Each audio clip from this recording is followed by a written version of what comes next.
Hello and welcome to Wisdom Trek. This is Guthrie Chamberlain and I am your guide to wisdom.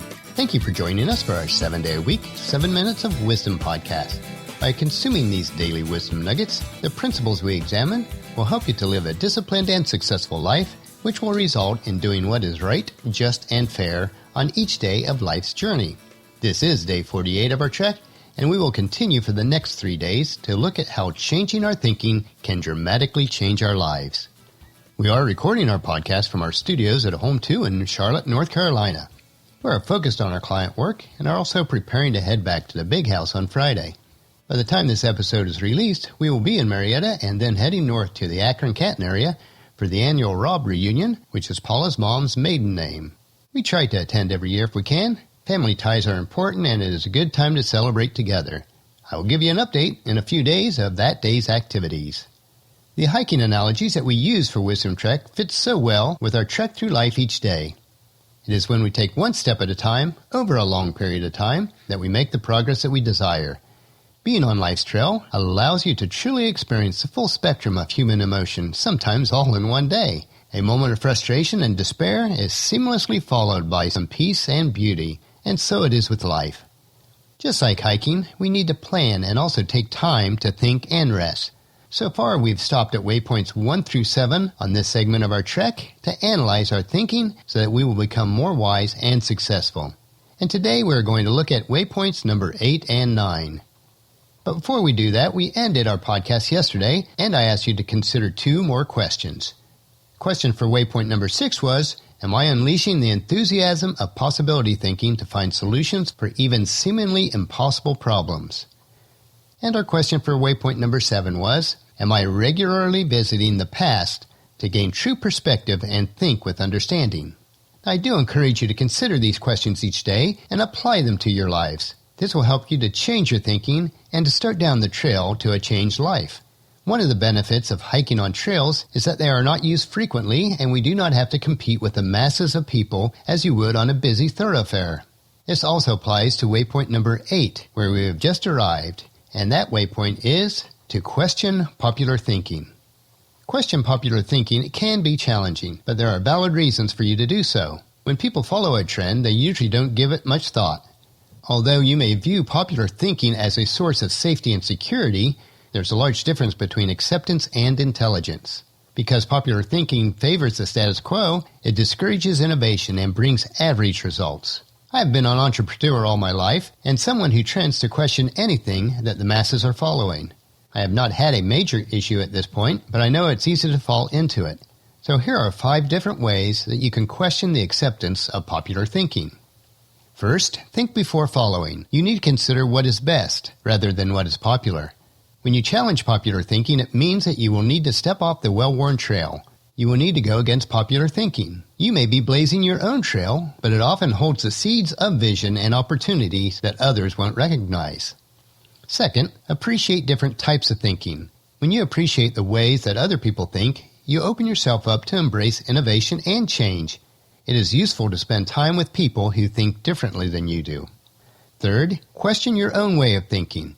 It will be a major temptation to return to the way of thinking that once worked well, even if it's no longer effective.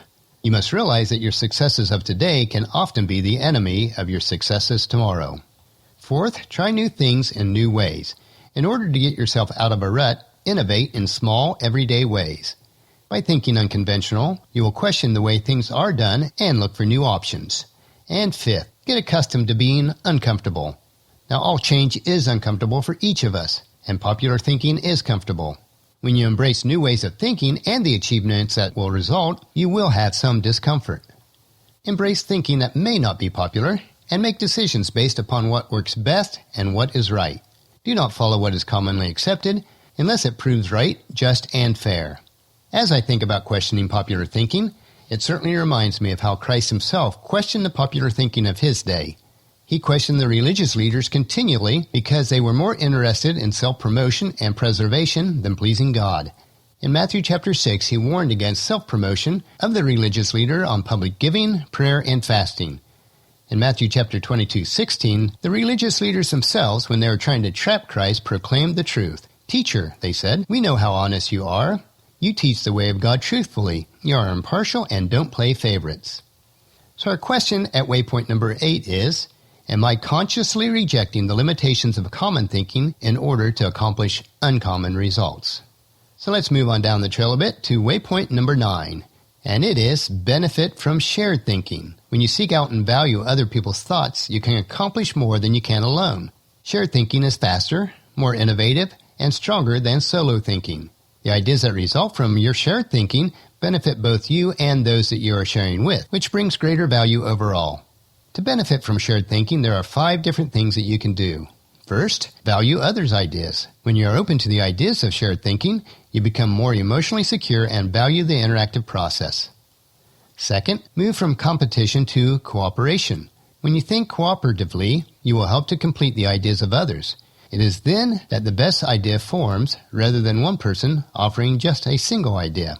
Third, have a plan when you are meeting with others. When you meet with others for shared thinking, always have a reason for the meeting and an expectation of what you will contribute or receive from the discussion. Fourth, meet with the right people. Do not choose shared thinking partners based on feelings of friendship or convenience. When you meet with the right people for shared thinking, it will help uncover the best ideas. And fifth, to bring value to those who are collaborators. Shared thinking is not just about you. Make sure everyone is bringing and receiving value from the times of sharing. Shared thinking is clear throughout Scripture also. One passage that comes to mind is Matthew 18, verses 19 and 20.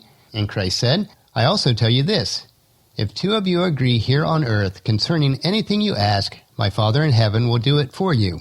For where 2 or 3 gather together as my followers, I am there among them. Shared, but not necessarily popular thinking is crucial for wisdom and success. So that brings us to our question at waypoint number 9.